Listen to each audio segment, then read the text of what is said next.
Hi, everybody. Welcome to day 2 of the Prego Expo. I'm glad that you're joining me. So nice to have you here. I am Renee Davis. I'm one of the lactation consultants with the Tuff Breast Pump Company. I'm the lead IBCLC, and I really love Prego Expos. How about you? I'm so excited to have live shows coming up too. So I'm glad to see you here in the virtual world. I'm sitting in central Missouri, where it was beautiful yesterday and it is not today. But today we're going to talk about how to choose the best breast pump for you. So this talk is, all the main points are going to end up leading to Tuff because I feel like we hit it on all these points. But I'm a lactation consultant. So yes, I would love to see you pumping with a Tuff breast pump. But what I know is that some of you will have pumps that are issued through your insurance company, and you will have a small list that you need to choose from. So this talk is going to definitely revolve around Tuff, but also breast pumps in general. So I'm glad that you're here. If you have any questions, I'll be live in our booth right after the show for about an hour. So I'll be there to answer questions. First of all, when you are choosing your breast pump, you're going to have to figure out where you're going to get it from. Most people in the United States receive their breast pumps either through their insurance or their WIC office. Some people purchase outright. That happens sometimes, but a vast majority their breast pumps through WIC or insurance. It's so nice now that most insurance companies are required to provide insurance or breast pumps to their moms, which is a completely reasonable thing to do, if you ask me. So what are we going to consider? First of all, you're going to consider what company you're going through. Realize that what happens is that insurance companies, because breast pumps are FDA regulated medical devices, insurance companies distribute these through durable medical equipment companies. So they're DMEs. So these DMEs oftentimes have a list of what your options are. Know that sometimes that list is fluid, and if you don't see the one that you want on there, you can request that they bring the brand that you want into their stock. It doesn't always happen, but sometimes it does. So it will depend on what the reimbursement rates are in your area, those kinds of things. Now with WIC office, oftentimes they have contracts with companies so that they are stuck with or have chosen one particular brand. So you will be at their mercy if that's the place that you're going to be getting your breast pump from. So if you're buying outright, the great thing about today is that if you're attending Prego Expo, you can use the coupon code that we have provided. It is, oh my goodness, it is when our Prego Expo, I don't know, you can find it on my booth or in my booth later on, and I'm sure it's listed in our section as well. Oh, it's RT Prego Expo 21. How common, right? So you can use that for 50% off of almost everything on our website. Remember that the only things that aren't covered are the masks, the thermometers, and the Tuff Pump and Pow flanges. Everything else, all the pumps, all the bags, everything. For example, this is our Easy Express 2, and this is $99 on our website, and it would only be $50 with that coupon code. The super awesome Breeze, this is the one with the rechargeable battery. I love this breast pump. This is a great pump. I don't personally use it. I'm 50. But it's a great pump. So this is $170 on our site, and so it would be $85 to you with that coupon code, plus all of the accessories, basic flanges, those kinds of things. So you got to figure out where you're going to get it. And then you got to consider, do you want a single user or a multi-user? So back in the day, we used to call them personal user pumps and and hospital grade. Okay, so hospital grade is not an FDA regulated term. So it's either a single user, which means only one person, so it's approved through the FDA for only one person to use, or a multi-user pump, which is like one that you would rent from the hospital or from your local pharmacy or something like that, that can be used through multiple people. If you're receiving your pump through your insurance company, if they're sending it to you, it is highly likely a single user pump. And back in the day, the ones we used at home had less suction and they had open systems. And the ones we got in the hospital had higher suction, and they could be used by multiple people. So nowadays, and they had closed systems. So nowadays, all of us breast pump company, most breast pump companies got really smart and decided, well, we can increase suction for moms and provide a closed system in a single user pump.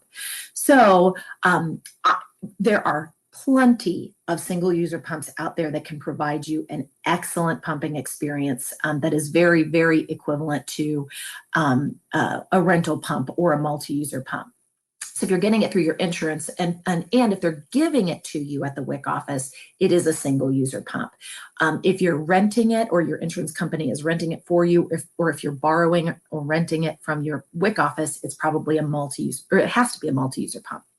So if you're purchasing one outright, I would highly suggest a single user pump. You can get great suction and closed system for a fraction of the price of a multi-user pump.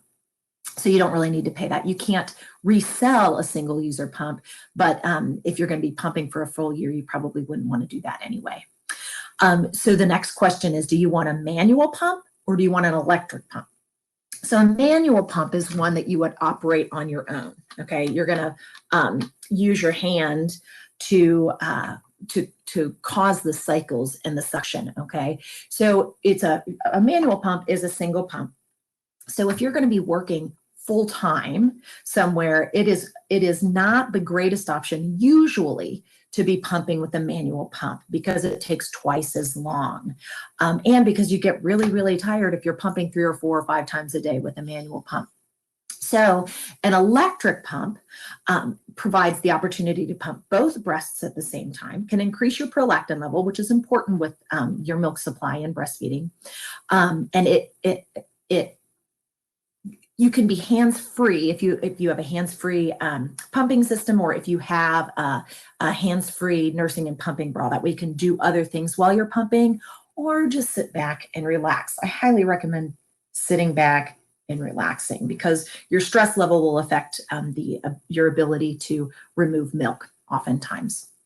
So I would suggest that you would have an electric pump if you are going to be pumping either exclusively or while you're away from baby at work, if you're going to be doing that regularly. If you're going to be, if you just want to pump for when you're going out for the evening, or when someone else is driving the car, if you're on a trip, that kind of thing, a manual pump can be helpful with that. A manual pump can also be helpful with that very beginning time that you're pumping. If you have some engorgement, sometimes a manual pump can work nicely for that. I particularly like our manual pump because there's a vent on top, and what that does is that allows you to drive the suction level. So oftentimes moms are pumping with the manual pump and they're just having to regulate suction with how hard they push that handle down, and that causes stress on your arm. So with our manual pump, you're able to adjust that suction, so the full range will be what you need. And what's really great about Rumble Tuff is every single time you order an electric Rumble Tuff pump, or if you get one through your insurance or through your WIC office, it will come with these 2 pieces right here. These 2 pieces are the manual handle kit. And so when you order your electric pump or you receive your electric pump, you will automatically get your manual pump along with it. So that reduces your cost if you want to have both. And all you do is you trade out the top of the manual kit. I'm sorry, your pumping kit. So you'll have your electric and your manual without extra charge. So then what do we want? Do we want a single or double pump? In my opinion, because I really like for my life to be easy, I would want both. I want you to have both. And that's something important to look at, because there are times when you're going to want to pump double. Okay, so with Rumble Tuff, what happens is our tubing, this is our tubing here, it's kind of long. Okay, single goes into the back of the pump, and to pump single, you're here, or I'm sorry, to pump double, you're here, and to pump single, you just do this. So single or double, I say both. Because like when you're pumping at work, you're going to want to pump both breasts at the same time. But if you're sitting at home, sometimes moms need to be pumping one side while the baby's on the other for some reason. And so you can convert back and forth with any of the Rumble Tuff pumps. It makes it super easy. So with every Rumble Tuff pump, you get your manual pump, your double, and your single pump. So when you're looking at other brands, make sure that you can convert back and forth for different scenarios while you're pumping. Do you want an open or closed system? In my opinion, you want a closed system. I just think that we've gotten to the point where we understand that open system pumps are not the best choice for moms. What does that mean? So an open system is going to keep your milk from getting into the pump motor itself. And in my opinion, the best the closed system is going to keep the milk from getting into the pump motor. In my opinion, the best closed systems start at the top of the kit, because that will also keep milk from getting into your tubing. Here is where our tubing connects, right here. Oop, if I can see, I'm getting old, I need my glasses. It connects here, and the tubing leads into the pump that way. So there is never the possibility for milk to get into the pump up here. Look here, inside there's a diaphragm. This diaphragm right here is going to keep the milk from passing through. And so there's no possibility of milk getting into the tubing of your Rumble Tuff pump. It won't get in the tubing, so you're not going to be washing the inside of that tubing. You're not going to have to purchase extra tubing because of mold growth. And there won't be milk in the pump itself, which is important because you can't get into the pump motor, so you can't actually clean the inside, and that there's the possibility of stuff coming back through that open system. So I'm on some pumping groups, and I saw a mom ask a question the other day.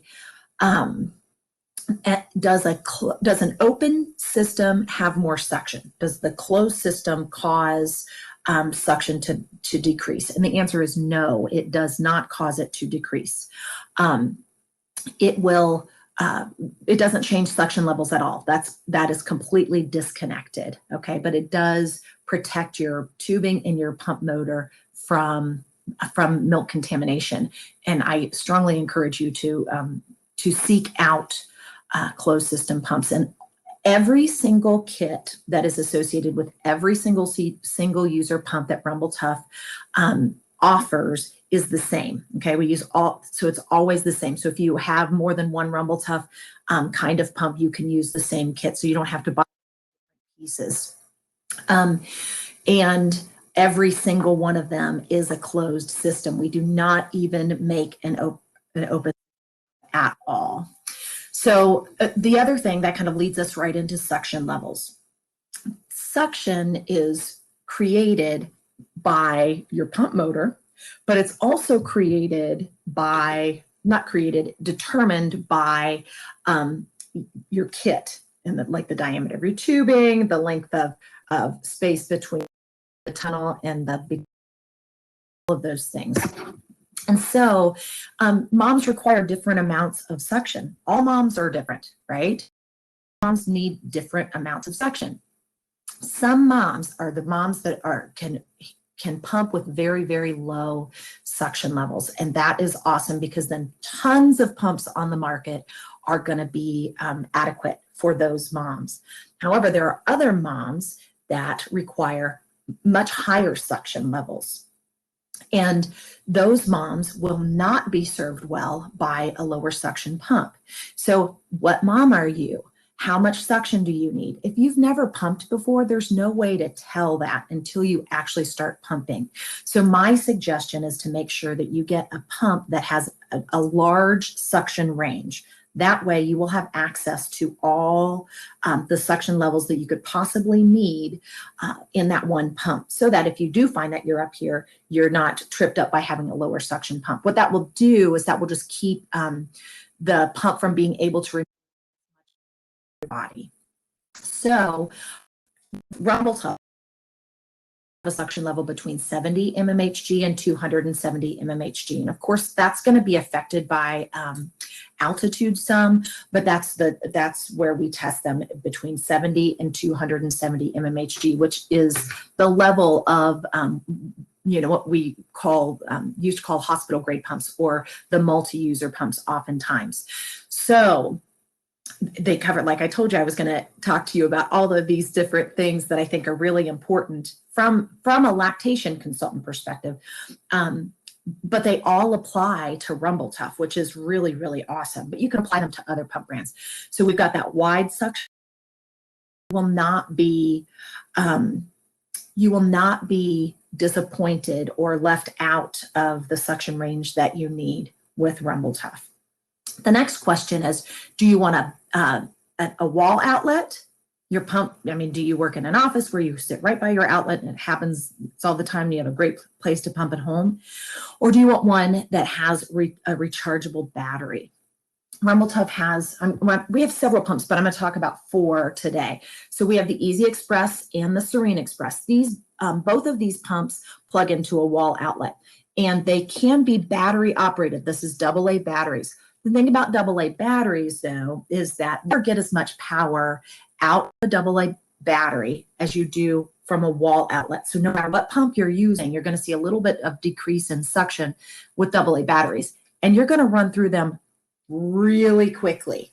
So if you're going to be in a position where you're using AA batteries, make sure you get rechargeable ones that you'll get a little more power from them, and you won't have as much waste and much expense. So these two, I would highly suggest that you plug in to a wall outlet. The other two we have here today, and I'm dropping stuff all over the place. This is our Breeze. I already showed you this one. This is my favorite. And this is our Mighty Tyke. Both of these have a rechargeable battery. And, you ask yourself, what are you going to be doing with these? The next thing I'm going to talk about is size. Ladies, size matters. Okay. We already knew that, right? So do you want something that's really small, that's in your hand? There are less options just because it is so small on here. And this, the Breeze has a memory function. It has the clock and the timer. It has the night light on top, rechargeable battery, and the Mighty Tyke has a rechargeable battery too. It's just it's more simple. This is the power button, and it also toggles back and forth between expression and stimulation, and then you decrease and increase suction here. So like if you're going to be an exclusive pumper, I would suggest this one. The memory function is sweet. So you just have to determine, where am I going to be pumping? How am I going to be pumping? This would be great to have at the office, and this one when you're running around town for the rechargeable batteries. I totally dig wall outlet pumps. I know that everybody has their own situation. I really, really, really like rechargeable batteries, though, because that gives you the option of being free and being anywhere. You can pump in the car, you can pump on the couch, you can pump at the kitchen table. So it just gives you some freedom. Oh, my daughter just left. So how long do you plan to pump? One thing you need to consider is expected motor life. A lot of pumps out on the market are expected to last 500 or 600 hours, which is totally fine. If you are one of those moms that needs to or has already planned to, oh, I see I'm having questions. I'm so sorry. Oh, Stephanie's there for me. Yay, Stephanie, thank you. If you're one of those moms that plans to pump for 6 weeks or a month or two, then a pump like that will last you, be totally fine, no problem at all. If you're a mom that, if you have a baby that you know is not going to be able to go to breast, or you don't, if you choose not to put baby to breast and you're going to be exclusively pumping, those not last for you, period. Okay. So the Rumble Tuff pumps, all of these pumps, we are expecting about a 2,000 hour motor life. That is an extremely long time. These are perfect for moms who are exclusively pumping, or moms who are working full time and away from the baby. They're fabulous. So consider that when you're considering your pumping goals. And I know it's hard to make those decisions before the baby's born, but think of your greatest hope and go with it and choose accordingly. Another thing, we have a 2-year warranty. Lots of pumps only have a 1-year warranty. So that is a big factor. And I've got 4 minutes to pack some stuff in here. So know that if you have more questions, I'm going to be live in the booth for an hour after this. So I'll be there. Stop on in and chat with me. I'd love to chat with you. Another thing that you need to consider is flange size. And that means, so you have your nipple and your areola. Okay, your nipple, your areola, pretend like this is your breast. It's not. And the rest of your breast. So what you're going to do is you're going to measure the diameter of your nipple where it touches your areola. And then you're going to add 2, 3, 4, 5 millimeters to that. And that's your flange size. So it's important for you to measure your nipples, and also important for you to make sure that the company that you're going with is going to have the flange size that you need. We have everything. This is our 15 millimeter flange. We go down to 13 millimeters, and we go all the way up to, this is the extra large Pump and Pal's Rumble Tuff Pump and Pal flange that fits 36 to 40 millimeter nipples. So that's important for you to measure before the baby's born. Your nipples will probably change some after the baby's gonna be here, but that will give you a good idea of what range. If you are measuring at a 9 millimeter nipple before the baby's going, you will never need a 30 millimeter flange, right? But you do know that you will probably be down in the small range. So you're going to need to make sure that the company that you're using provides the size range that you will need. And a lot of companies don't do that. I think we've got the largest flange options the largest range of flange options on the market. Last but not least, 2 minutes, customer service. Rumble Tuff offers appointments with me free of charge. All you have to do is go to the website and click that if you are a Rumble Tuff user. So that's one thing that my schedule is up there, and you can, if you are a Rumble Tuff user, you can access that free of charge, which is huge to have the option of meeting with a lactation consultant virtually. So I know most people don't know that you need to measure your nipples. Anyway, I know I'm running out of time. I've got 1 minute left. Come join me in the booth. I would love to talk to you. I wouldn't be sitting here. Yes, we have a Facebook community. We've got Rumble Tuff moms and a regular Rumble Tuff page. Join us. And so I'm going to be I'm going to be live in the booth in just a second, and I'm thinking they're going to cut me off here. It has been great to be with you today at Prego Expo. Enjoy your time, and we'll see you soon. All righty, take care. Congratulations.